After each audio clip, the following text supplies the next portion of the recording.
नमस्कार. मी तनिष्का शिंदे तुम्हा सर्वांचं आपल्या आपुलकी विचारांची आपल्या यूट्यूब चॅनलमध्ये स्वागत करते. तर बघा मित्रांनो, आजचा व्हिडिओ खूप छान आणि खूप सुंदर असणार आहे. कारण आपण आजच्या व्हिडिओमध्ये एक सुंदर अशी कथा पाहणार आहोत. कथेचं नाव आहे बाप मरायला नव्हता पाहिजे. चला तर मग पाहूयात. बाप मरायला नव्हता पाहिजे. चांगलं आठवतंय. होय, अगदी चांगलं आठवतंय आणि आठवतंय म्हणून स्वतःची लाजही वाटतेय. तेव्हा मी कॉलेजला होतो. अभ्यास करायचो, पण अभ्यासापेक्षा उनाडक्या जास्त करायचो.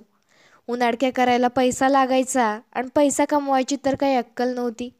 म्हणून मग वडिलांबरोबर खोटं बोलायचो आणि त्यांच्याकडून पैसे उकळायचो. बाप आमचा अडाणी, म्हणजे तसा शिकलेला, एसटीत कंडक्टर, पण नाकाच्या सरळ रेषेत चालण्याची सवय असल्यानं बाकी भानगडीत पडत नव्हता. पोरगा मोठ्या कॉलेजला शिकतोय याच्यातच त्यांना मोठं समाधान वाटायचं. मग उसनं कर, उपाशी राहून डबल ड्युटी कर, असलं काय काय करून ते मला पैसे द्यायचे. आणि मग मी पोरांसोबत पिक्चरला जायचो, फिरायला जायचो, पोरी फिरवायचो. एकदा तर एक पोरगी म्हणली, तुझे वडील काय काम करतात रे? तर ते कंडक्टर आहेत हे सांगायला मला लाज वाटली. म्हणून मी तिला ते एस टी डेपोचे मॅनेजर आहेत अगं, असं सांगितलं होतं. तसं सांगितल्यावर ती मला पटली होती आणि तिला ते कंडक्टर आहेत हे कळल्यावर ती सोडूनही गेली होती. ती गेली तेव्हा लय वाईट वाटलं होतं. पण आता ती गेल्याचं बरं वाटतं. आणि आपला बाप काय चीज होता हे आठवलं की आपण त्याला किती फसवलं हे आठवून वाईट वाटतं. बाप जीवापाड प्रेम करायचा, पण त्या वयात मला त्याचं प्रेम कळतच नव्हतं. माझा जन्म झाल्यानंतर वर्षभरात आई आजारपणानं अपंग झाली. त्यावेळी आईचं वय होतं 21 आणि वडिलांचं वय होतं फक्त 24.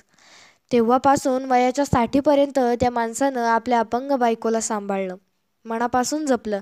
कारण फक्त एकच होतं, मी दुसरं लग्न करेल, पण काय गॅरंटी की दुसरी बायको माझ्या मुलाला खऱ्या आईचं प्रेम देईल? बाप प्रत्येक वेळी माझा विचार करायचा. त्यांनी मला पुण्यात कॉलेजला शिकायला पाठवलं, हॉस्टेलला ॲडमिशन घेऊन दिलं, कॉलेजची क्लासची फी भरली. त्यांचा पगार जेमतेम होता तसा. त्यामुळे माझ्यासाठी ते डबल ड्युटी करून पैसा कमवू लागले. आज आणलेला जेवणाचा डबा दुसऱ्या दिवशी रात्री खाऊ लागले. कधीकधी तर फक्त वडापाववर दिवस ढकलू लागले. फाटके कपडे नेसूनच कामावर जाऊ लागले. आणि मी फक्त त्यांच्या कष्टाचा पैसा उदत राहिलो.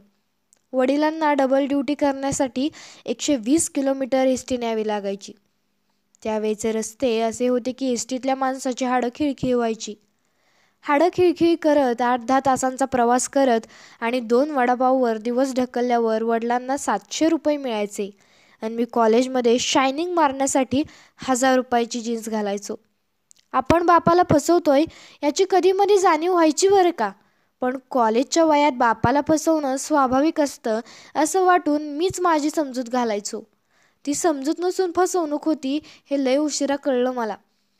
हळूहळू बाप थकू लागला आणि घराच्या रथाचे दोर माझ्या हातात येऊ लागले. आधी भारी वाटलं, आपण घराचे प्रमुख आहोत असं वाटू लागलं. आता आपण म्हणणार तोच निर्णय अशा आविर्भावात वावरू लागलो. बाप रिटायर झाला. घरात निवांत पेपर वाचू लागला. घराची, ऑफिसची, आईबापाची जबाबदारी माझ्यावर पडू लागली. हळूहळू चिडचिड होऊ लागली. 4 पैसा हाती आला आणि डोक्यावर अक्षदा पडली. आईबापानं मोठ्या आनंदानं नव्या सुनेचं स्वागत केलं.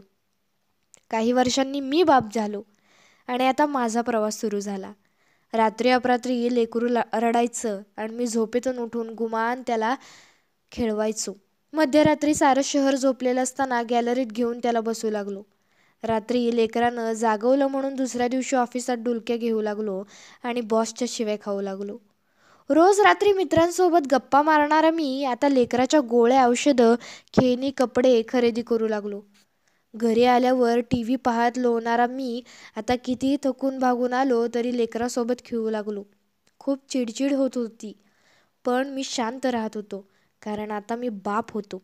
एकीकडे माझा पोरगा मोठा होऊ लागला आणि दुसरीकडे माझा बाप म्हातारा होऊ लागला. आता मी बापाला नवे कपडे आणू लागलो, लेकराला नवे कपडे आणू लागलो आणि स्वतः जुन्या कपड्यात दिवाळी साजरी करू लागलो. नवे कपडे पाहून बापाच्या डोळ्यात पाणी यायचं आणि त्या पाण्यात मला कॉलेजची जीन्स दिसायची. बापाची केलेली फसवणूक दिसायची. बापाने केलेले काबाड कष्ट दिसायचे. बापाचे पाय धरून रडू वाटायचं. तुम्हाला मी लय फसवलो हो बाबा, तुमच्या भोळेपणाचा मी लय फायदा घेतला, असं म्हणत ढसाढसा रडू वाटायचं. पण कितीही रडू वाटलं तरी मी कधीच रडलो नाही, कारण मी आता बाप झालो होतो. दिवस सरले, वडील आजारी पडले, बिछाण्याला खिळून राहिले. डॉक्टर म्हणाले थोडेच दिवस शिल्लक आहे त्यांच्याकडे, जमेल तेवढी सेवा करा. तेव्हा वडील म्हणायचे, नितीन मला दवाखान्याला ने, मला इंजेक्शन द्यायला सांग, मला लय त्रास होतोय रे. रडक्या स्वरात असं म्हणत ते ढसाढसा रडायचे. तेव्हा त्यांच्या शेजारी बसलेली माझी अपंग आई त्यांचे डोळे पुसायची. थरथरत्या हाताने त्यांचे पाय दाबायची. तेव्हा मी बेडरूममध्ये बसून ऑफिसचं ऑनलाईन काम करायचो. वडिलांच्या दवाखान्यासाठी डबल ड्युटी करायचो. वडील म्हणायचे मला ज्यूस पाज, तेव्हा मी त्यांच्यासमोर बसून चमच्याने त्यांना ज्यूस पाजायचो. जसा मी माझ्या लेकराला ज्यूस पाजला तसा मी माझ्या बापाला ज्यूस पाजत होतो. माझा नातू झोपला का असं त्यांनी विचारलं. त्यावर मी होकार दिला आणि म्हणालो, तुम्ही आता शांत झोपा, सारखं सारखं कणू नका, झोपमोड होते. नाराजीतच त्यांनी होकार दिला आणि झोपले. क्षणभर माझ्या हाताला हात लावला आणि स्मित करत म्हणाले, तू ज्यूस पाजला बरं वाटलं, आता बघ कसा शांत झोपतो. त्यांच्या या वाक्यावर मीही स्मित करत होकार दिला आणि लाईट बंद केली. पहाटे उठलो आणि वडिलांची तब्येत कशी आहे हे पाहण्यासाठी लाईट चालू केली आणि काळजात स्फोटच झाला. बाप आम्हाला कायमचा सोडून गेला होता, आता बघ कसा शांत झोपतो, असं म्हणत स्मित करत ते झोपले, ते परत न उठण्यासाठीच. भल्या पहाटे आई रडू लागली, बायको रडू लागली, मीही रडू लागलो. पण क्षणात स्वतःला सावरलं. बायकोला आणि आईला गाडीत बसवलं, समोरच्या सीटवर वडिलांना बसवलं आणि गावाकडं गाडी नेली. आई रडत होती, बायकोही रडत होती. वडील शांत होते आणि मीही शांत होतो. रडणं शक्यच नव्हतं, कारण आता मीही एक बाप होतो. बाप शरीरानं मरतो पण आठवणीतून कधीच मरत नाही. प्रत्येकाच्या घरात आपल्या मेलेल्या वडिलांचा फोटो असतो, तसा माझ्याही घरात आहे. पण मी तो फोटो आता काढून कपाटात ठेवला आहे. त्यांचा तो हसरा चेहरा पाहिला की मला माझीच लाज वाटू लागते. मला घरातून पळून जावं वाटतं. मी त्यांना किती फसवलं, किती खोटं बोललो, सारं काही आठवतं आणि खाजील व्हायला होतं. त्यावेळी माझ्याकडून झाल्या चुका मी मान्य करतो, पण बाप नसताना मान्य करण्याला काय अर्थ. म्हणून वाटतं बाप अजून जगायला पाहिजे होता. कदाचित 10 हत्तीचं बळ अंगी घेऊन मी पायावर लोटांगण घालून सगळ्या चुकांची कबुली दिली असती आणि मला विश्वास आहे त्यांनी मला माफही केलं असतं, कारण लेकरानं माफी मागितल्यावर माफ करायला समोरचा बापच असावा लागतो.